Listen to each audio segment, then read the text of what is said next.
guys, it's Angel and welcome back to Angel's World. If you guys are interested in talking about seasonal depression, dealing with grief during the holiday season, and just anxiety in general, then keep on watching. When it comes to the grief during the holiday season, I have been grieving for quite some time. My first major loss in my life was around, I want to say maybe 10th or 11th grade. I lost my grandmother on my mother's side. That was extremely devastating for me. I was extremely angry. And yeah, that's how I dealt with that part of the grieving process. So for years between that age, which probably was about maybe 15 up until 2015 when I lost my dad, all I knew about grief was anger. I never took the time out to understand the grieving process, even though I was taught it in nursing school. I was taught the grieving process and how people usually grieve, and I had seen it firsthand on the steps that people take to grieve. But I can say I honestly never went through those steps when it came to my grandmother.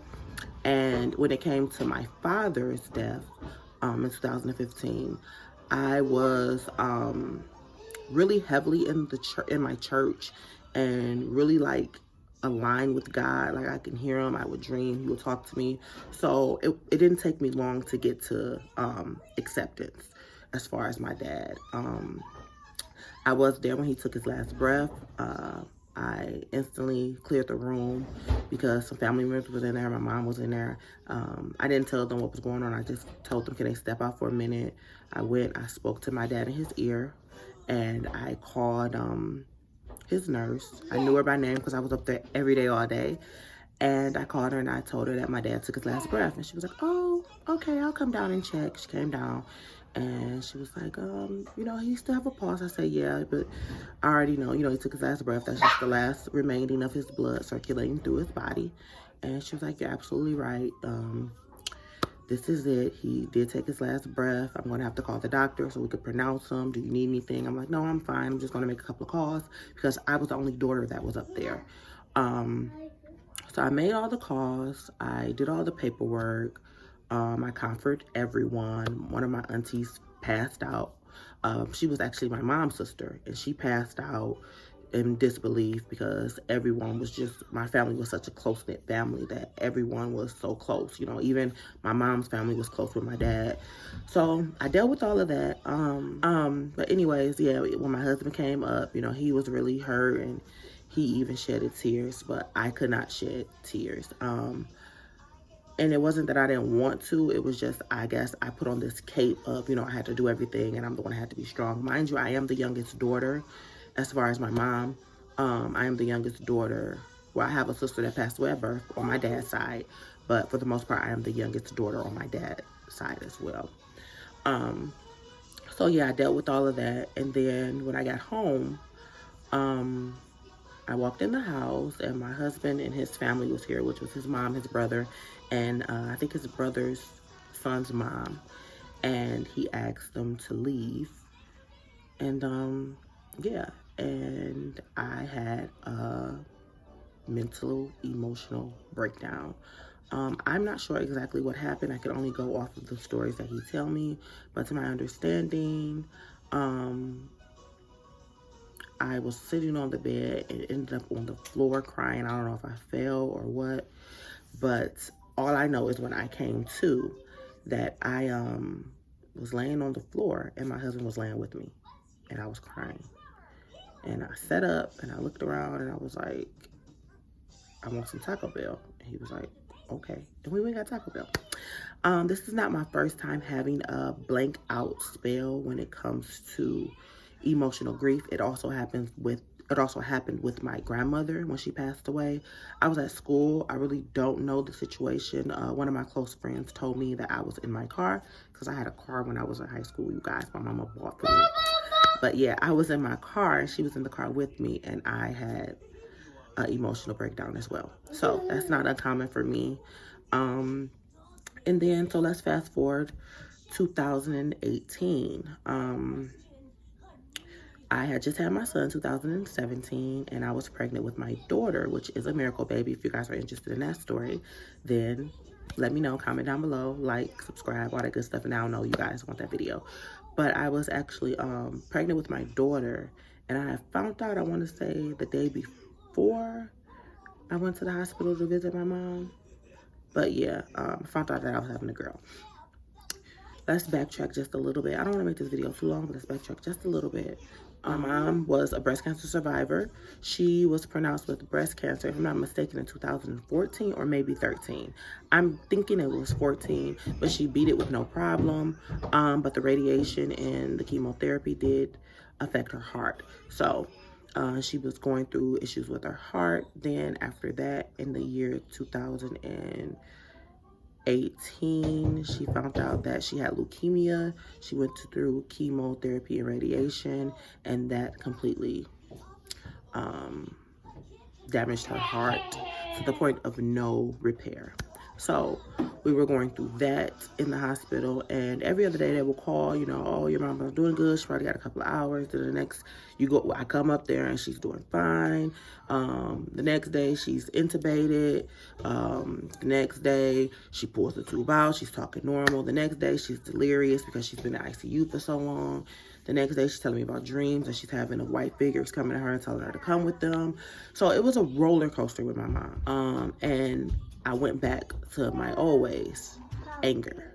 I was mad at God. I couldn't understand why he would do this to me, to my sisters. We were all getting into it because we all had different views on how we wanted things to go. I was the youngest, so I pretty much was trumped. When my mom was alive, she did have me and one of my other sisters down as her proxy, you know, to make the decisions for her.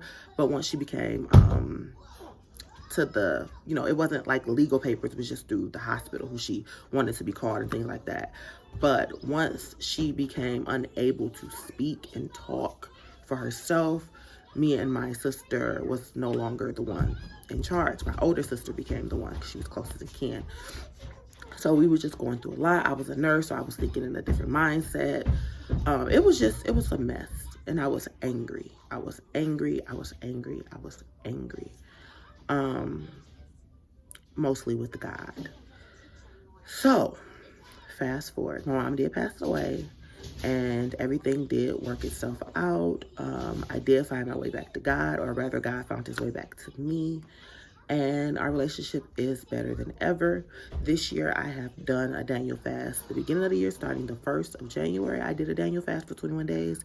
And if you guys didn't know, I just finished a 10-day Daniel fast maybe a week or two ago. When he tells me to do something, I am now in the habit of just doing it. Just like he told me to make this video, I am here to make this video. So that was a little background on the grief that I am dealing with as far as holiday seasons and being around your loved ones every day and then nothing. And on top of that, dealing with COVID, we can't really hold each other up as far as me and my sisters during this time. So the reason I'm here today is because today is my dad's birthday, and yeah, I couldn't sleep at all. I woke up around 4:20 and I've been up ever since, and it is now 9:01 a.m. and there is no chance in heaven or hell that I'm going to get a nap or some sleep now, because both of my youngest is up. My 12-year-old is upstairs sleeping like a baby because she stayed up all night playing the game because she doesn't have school today. So how am I dealing with grief during the holiday season? My Bible, first of all. I am getting in the habit of reading my Bible every morning, first thing in the morning. I am trying to read the Bible every morning when I wake up. No Facebook, no YouTube, no Instagram, straight to the Bible. I'm going straight down on my knees and praying to God, ask him for guidance, ask him for comfort, because he is the comforter. So yeah, that's where I get my strength from in the morning. By mid-afternoon, I am back feeling some kind of way. I say some kind of way because I'm not sure of exactly how I am feeling. Yeah, I'm back feeling, it could be sadness, it could be anger, it can be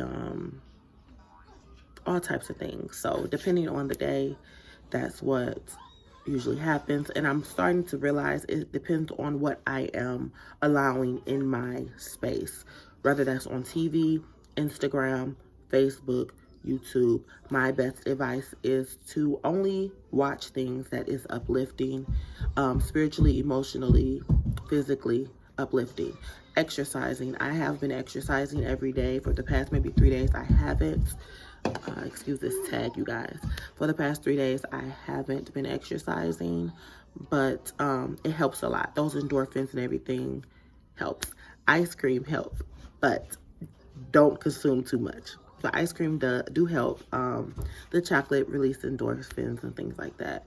And I wanted to show you guys, I bought this maybe like 2 or 3 years ago. When I realized that grief was a problem in my life, that I was angry, and that I was distant from God, and that I was losing myself, and also not being able to live a normal life without my mom and my dad. Yeah, so it says always remember right here. It feels really good, kind of like a velvet cover, if you can have a velvet cover. This is by Tatiana Jerome, and yeah, it's just like a planner, but not a planner like a journal, and it says Lost Gems Set in Soul. Hey, no, she want to say hi so bad. Okay, baby. Set in soul, and it's just a way to keep your loved ones and your thoughts, but not in a down, sad way. This is a way to keep their memory alive and to be happy and think about all the good times you guys had. I looked in it a couple of times and I was like, ooh, I'm not ready for that. You know, because they have you like write a letter to your loved one and all types of things. So if you feel like you are ready for this and you're ready for, I guess you're ready to say goodbye, because for most people, the funeral is the goodbye. When I think it's your mom or your dad, someone like that's not enough. It's just not enough. So I think I'm ready to really say goodbye and to really just have those memories and be okay with those memories and be happy with those memories. So for 2021, I will be doing this. I think it's only for 6 months. Sorry, you guys, for these kids, but you know, it is what it is. So I think this is only for 6 months, but I will start this. I'm going to start it Sunday, and I'm going to start everything that I plan on doing for 2021 this Sunday, which it will still be in December. I'm doing that for a reason, a mental reason. I don't want to do a New Year's resolution. So yeah, I'm going to start it. And then she also has this. Well, she has a lot of different personal journals you can do. But I bought this one as well. This is Crown. And like I said, it's by Tatiana Jerome, and I really hope I'm saying her name correctly. And this one is more of a personal journal. And if you guys want me to go through these more in depth, I will. Just comment down below and let me know. With this one, I was like, whoop, I'm not ready for that either. So when I got this like 2 to 3 years ago, I didn't finish it. I did start it, the introduction, but I always write in pencil just in case I want to redo it over again. Go sit down, baby. And yeah, so that is how I'm dealing with my grief.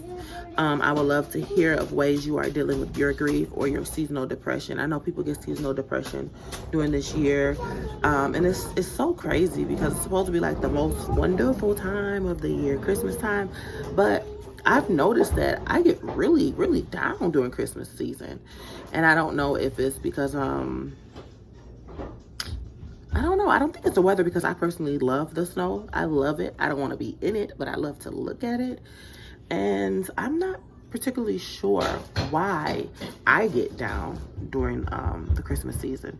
But comment down below and let me know some of the reasons why you may be down. If you need any prayer or anything like that, please comment down below. You can email me, direct message me on Instagram. I will be more than happy to put you on my prayer list. when I wake up in the morning to pray for you guys. And I ask that you also, after you pray for you and yours, to pray for me and mine. And we will get through this together. I am revamping my page. My YouTube page will be more on a lifestyle change. I am going through from head to toe a lifestyle change. As you can see, I cut my hair off. And I'm going to start a new facial routine. I am going to start a new way that I'm eating.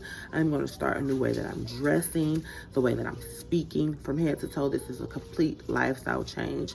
How I'm spending my money, what I'm consuming spiritually, what I'm consuming mentally, all of that. I'm revamping everything. It is time, you guys. It is time. It is time to get right with God, to get right with yourself, to get right with your neighbors, to get right with your family. We are in the end times, whether you want to believe it or not. We are parents killing kids, kids killing their parents. We are almost at 20 minutes, you guys. So I'm going to get out of here. Like I said, I don't know if I said it in this video or the 30 videos I tried to make, but this is my husband's robe that he got, that I bought him. He hasn't worn, so I didn't want to take the tag off, but I did want to wear his robe today. So be kind, be you, be blessed. Make sure you like, you subscribe, you share or not.